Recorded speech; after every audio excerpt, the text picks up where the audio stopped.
All right.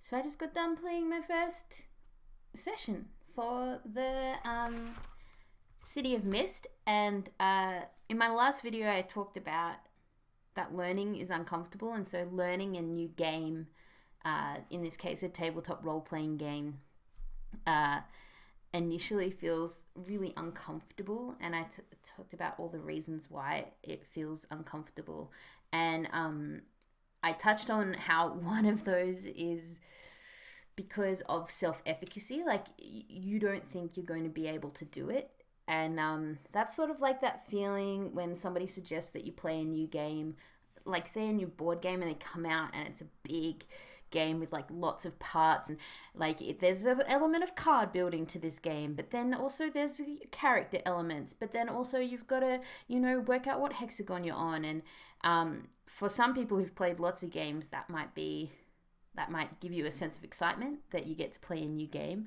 For me, and I'm sure for lots of other people, initially you're like, no, actually I don't want to play, thanks. And a big part of that is being like, I don't think I'll be able to do it. You definitely have the uncomfortable feeling of like, it's actually more fun for me not to try, because learning this is going to be uncomfortable. I'm going to have to ask questions. I'm going to look silly. I might slow down the game. We're hanging out here having fun. That won't be very fun for everybody if I'm constantly asking, the same question 5 times. So there's that uncomfortable feeling. But then there's also the self-efficacy feeling of, I haven't played a lot of complex board games. Maybe I won't be able to do it, and that will be bad. I don't think I can. I can't do it. And I had the same feeling picking up a new tabletop role-playing game, especially when you get it in a PDF. I think it feels the same also when you get it in a like a printed book, because unless it's a one-pager, and even when it's a one-pager, it's often very small text, a lot of words. But even if it's one-pager, it's intimidating. So when you get a full book, I just think, oh, I'll never be able to know what that is. Like, for me, the first time when I looked at D&D, or even even wanting to play D&D, just seeing how complex, how many rules, how many books, the idea of making a whole world out of whole cloth, ooh, like, it just seemed like something I could not do. Me, Curiously, as a person, the way I was born, can't do that. Other people can do that, good for them, but I just don't have the ability to do that. And that's obviously a lie. That's a lie about a lot of things. With this game I played this morning, which was super fun, we played session 0, and like most great games, in a session 0 is where you get to build your character and explain the rules.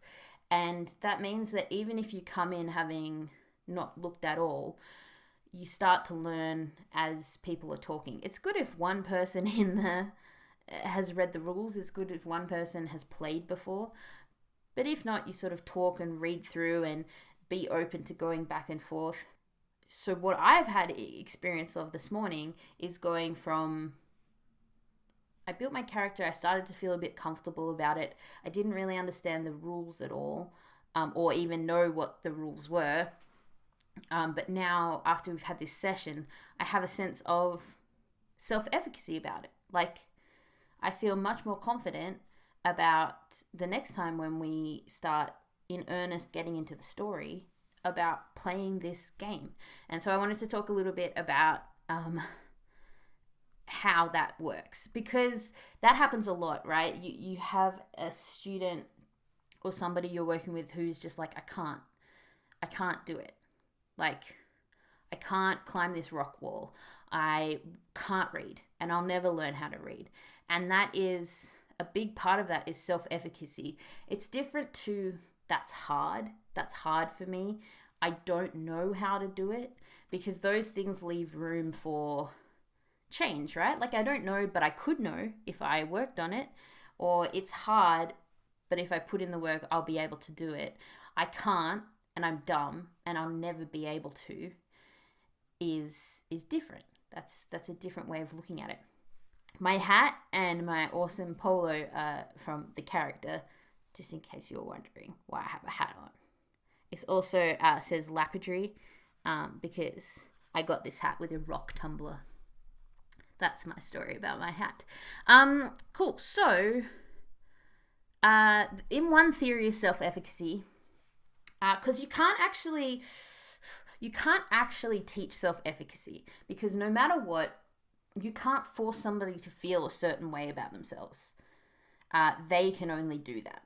So you can only do that internally for yourself. But what you can do is set up experiences that give people the opportunity to not fail, because failing is important, but give them the right amount of struggle so they can struggle through not being able to do it and not feeling good about that to being able to do it. And the person running in the game this morning did all 4 of them amazingly. So I wanted to go through that. The 4 are, the 4 sources how we feel self-efficacy: mastery experiences, vicarious experiences, verbal persuasion, and our emotional state. So mastery experiences are just like doing it and being able to do it. So for example, if you can get yourself or a student past, I'm not going to try, and they might not be brilliant at it, but they try and they can do it a little bit, that's the start of a mastery experience. And then if they try again and they can do it, and then it's like a snowball rolling down a mountain. Being able to do something makes you feel like you can do something else. It makes you feel like you can do something else. That doesn't actually count if you've never not been able to do something. So if you yourself, or you've got a student who's never had difficulty, had to sort of really focus and struggle to learn something, not struggle in a bad way, people don't have to struggle, but something that stumps them, and they're like, I don't know how to do this, to the point of being able to, that's a mastery experience. Just being able to do it without having to think about it. So for example, somebody who doesn't remember learning to read because when they were very young, their brain was really wired in a way where decoding was one of the easier tasks for them, and so they don't remember learning to read. Reading was just something they always had to do. And then consistently, if in school, academia was something their brain loved and they picked it up really quick, those aren't mastery experiences. Mastery experiences are, it's a success. It's like, I didn't know how to do this. I didn't think I was going to be able to do this. I tried, and then I did do it. And that showed me that I'm capable. I'm capable of doing things, and this is exciting. It's the most important source of self-efficacy, and you can actually transfer mastery experiences across. So for example, I once had a student who was really struggling how to learn, and the teacher I was with started teaching them a Rubik's Cube, and I thought that was an odd teaching choice. I was really put in my place when that student mastered the Rubik's Cube, and then that teacher explained to that student that process of not being able to do it, to learning the algorithm for the Rubik's Cube, to then being able to do it to the point where people thought he was like incredible, because learning the Rubik's Cube is incredible. He ended up being able to do it whilst riding a unicycle. He did the Rubik's Cube whilst riding a unicycle. That teacher was able to help that student recognize that was the same with reading. Like, you can't do it, you think it's impossible. Reading is about learning skills, like learning an algorithm, and then with practice you can do it and do it better and do it faster until you can read a book on a unicycle. It would be poetic if I could tell you that I saw him read a book on a unicycle, but I didn't. But I did see him pick up his reading ability. Okay, so that's mastery experiences.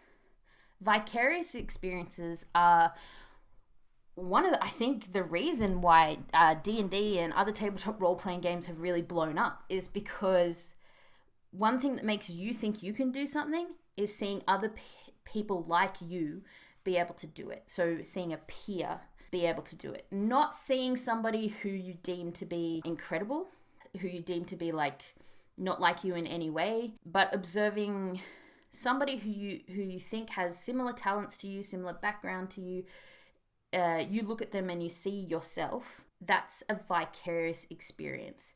So I think that's maybe one of the reasons why D&D and, yeah, as I said, tabletop role-playing games has taken off.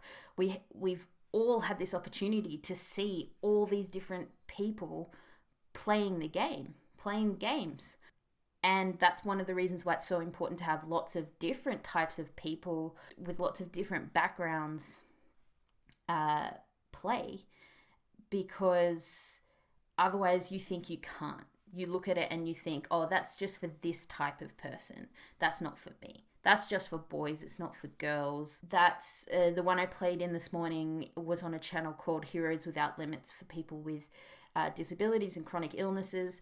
And if you see at the table no one who looks like you, who's similar to you, no people of color, these kinds of things, then that's not a peer experience. So mastery experiences, vicarious experiences. The next one is verbal persuasion. This one's not huge. Like, basically, this one works more in the opposite, in the negative. You can be very easily persuaded that you are dumb and you won't be able to do something. When you're helping somebody, you can boost their confidence and boost their self-efficacy with credible communication, like really good feedback, saying, I really like the way you ... Next time we'll try it. You can ... and that will help.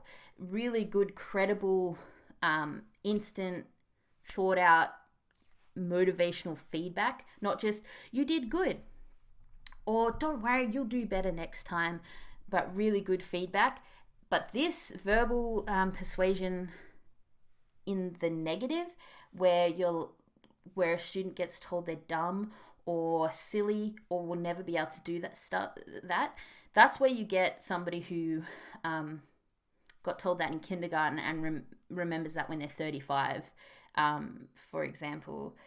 It can be a really big hit to your self-efficacy and good feedback. Today, the person running the game was like, oh, I like that idea that you just had because of this.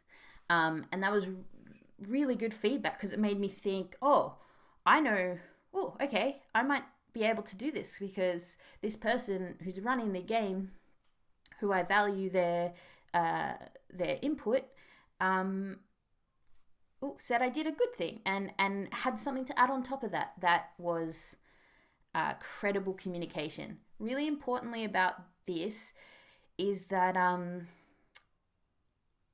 you don't have to listen. You don't have to listen to the feedback of people you don't respect, and that you can say that to children too. If somebody has called them a name, or a teacher has spoken down to them, one way you can sort of try and tap in and fix this chunk of self-efficacy is being like, do you respect that person's opinion? Because if you don't, do you respect the opinion of a teacher who calls a student dumb? No, I don't think any teacher should do that. Okay, cool. Well, they're not a great teacher, so you don't need to listen to that. You don't need to respect that. As I said, very hard to undo once that's been done in the negative, but that's verbal persuasion. I'm using the example of dumb because that's something I identify with. I've heard that because I have dyslexia, and so I've heard that. I don't know. That's inside me, that one. The fourth source, so we have mastery experiences, vicarious experiences, verbal persuasion. The last one is emotional state. So you can't learn. Brains don't function well at all unless they're in a state to learn. So they need to have energy. They need to have been fed, literally. So like food, water, and you can't be scared or anxious to learn. So if you've ever anxiously crammed for a test, or you've been really scared of a teacher, sometimes those bits of information could go into long-term memory because of the it depends. It's a bit complicated, but basically there will usually be a shutdown, and so you'll cram for a test that you're anxious about and then immediately forget all that information. With emotional state, it needs to be low anxiety, low stress, but not like completely calm. We're not going for like a Zen state. We're going for like a buzz of like some sort of cognitive dissonance. We're looking for a buzz of, stay with me here. Like, I know that you can't do this, but we're going to be able to do it, but you need to stay in it. So today, playing the game, incredible setup. Everybody was super nice to each other. We did lots of talking about how to be safe within the game. That lowers anxiety. With this particular game, we talk a lot about being allowed to take breaks and stuff, because like I can't sit in a chair for very long, so being able to get up and move around, that lowers anxiety to know that they know about that.